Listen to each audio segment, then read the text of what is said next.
everyone, welcome to my channel. And if you're new to my channel, then I make videos related to lifestyle, TTC, my favorite recipes and all of that. So I make vlogs on that and I hope it's helpful for you all. And I love sharing these videos because these are kind of therapeutic for me as well. So yeah, there will be a kind of series where I'll be discussing my crazy experience with ectopic pregnancy and what I have gone through, and I'm still going through it, still struggling through it.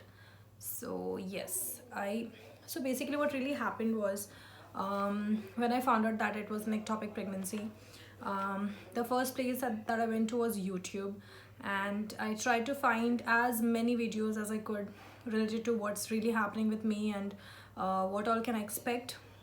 So I did find a lot of videos which are very helpful, but still there were so many questions that were unanswered, which I feel like I want to answer for any one of you who might be going through it, or if it helps anyone, that will be really cool. Yeah, so okay, so first of all, I would like to give a bit of background about myself. So I'm a PCOS case, and I've known that I've had PCOS past couple of years. So coming back to my TTC journey, we had been trying past 7 to 9 months naturally, and I did not give it a lot of thought because I thought it will happen.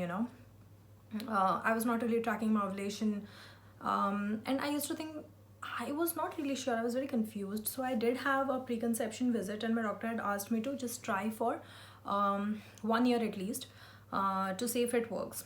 And they had all of my blood tests done and everything was normal almost. My AMH was a bit on the higher side, which is anti-Mullerian hormone. That is basically ovarian reserve of the eggs, and that was on the higher side since I'm a polycystic ovarian person. So they asked me to try for a year, and we did that. Nothing happened. Then I actually changed my doctor. I went to a really great doctor, like she's lovely, I just love her. So she again got all of my tests done, and then COVID happened. So I was supposed to go to her around Feb or March of 2020, but then due to COVID we did not get out of the house for like 6 months or so. And so around August, so basically the plan was that she'll be giving me fertility drugs, and the tablets for maturing the follicles and for ovulation. So yes, we had that one cycle. So I'll share the details. Yes, so the first cycle we tried, my LMP, that is the last menstrual period, that was on 24th of August. And I took fertility drug. I'll actually not take the names of the medicines because I don't want anyone to trying it by themselves without going to the doctor. So yeah, I'll just not take the names. But there is a medicine that is given for maturing of the follicles in PCOS patients, in PCOS women.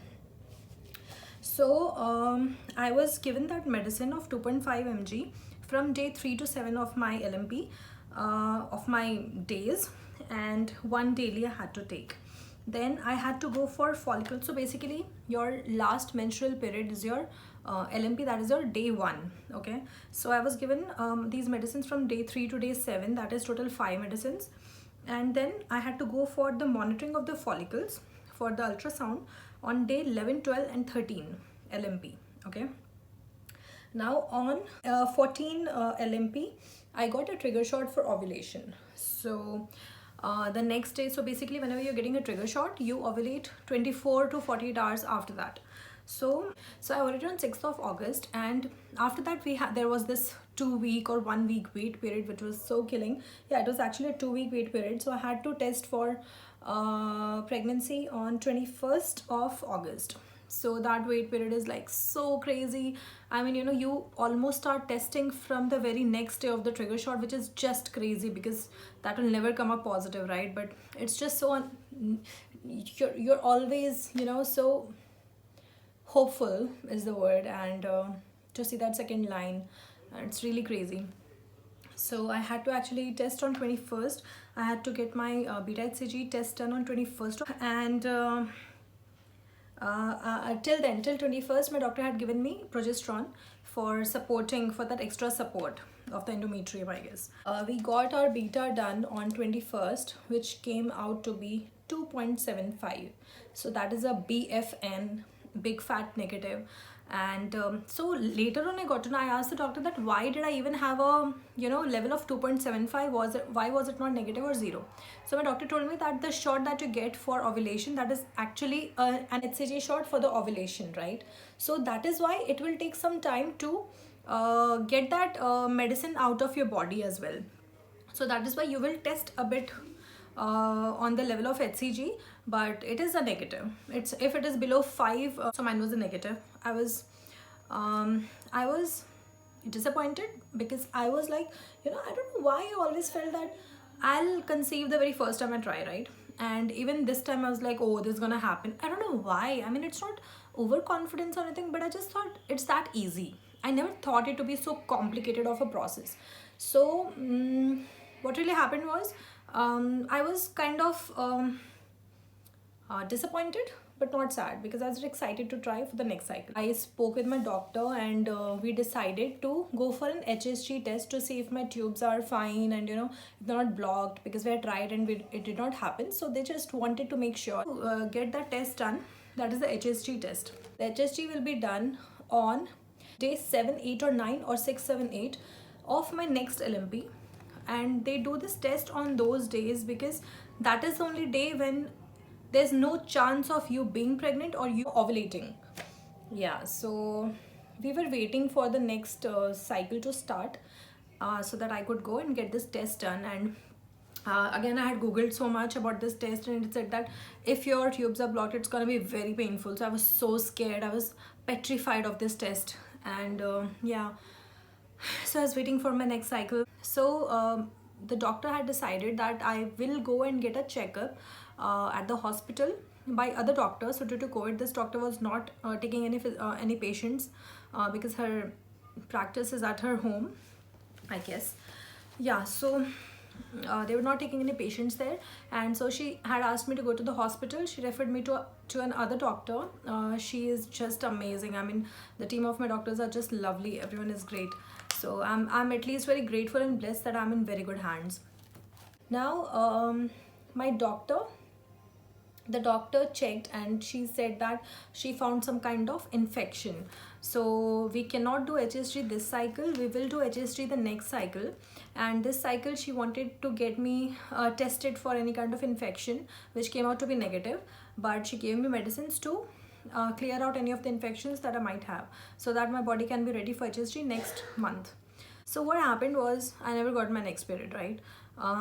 I guess for the first time I did track my ovulation, and I almost ovulated on day 21 of my LMP. And we tried, and guess what? It came out to be positive. Yes. So I just couldn't believe it, and there's such a funny story to it as well that I'll mention some other time. But I just couldn't believe that I was actually seeing a second line, a second pink line, and oh my goodness, that was so crazy. I mean, that feeling is just weird and overwhelming, and you just cannot believe your eyes is all, right? So on 27th of October I tested, and it came out to be very light, faint positive. And so I got a beta HCG test done on 28th of October. And I want to tell everyone one thing. So when I was going through all of this, I went to YouTube, and everywhere, wherever I looked on Google, YouTube, I looked on Reddit, on various vlogs, blogs, everywhere they said that if your beta is doubling, it means that it is a normal thing, it is not ectopic. Now I want to clear that even in ectopic, you can have first few weeks of healthy pregnancy, so your betas will double. It will be on the lower side, but it will double. So it is nothing like it will not double in ectopic. For first, I guess for first 6 to 8 weeks, till 6 to 7 weeks, it can double, and after that you will not see it doubling as such. Now this is the line progression with this pregnancy, and the lines did get very dark. I did track my ovulation, and I did get a dark line on 21st of LMP. These are the progression lines. These are fainted, but these were quite dark in the beginning, and you will be able to see dark lines on this kit.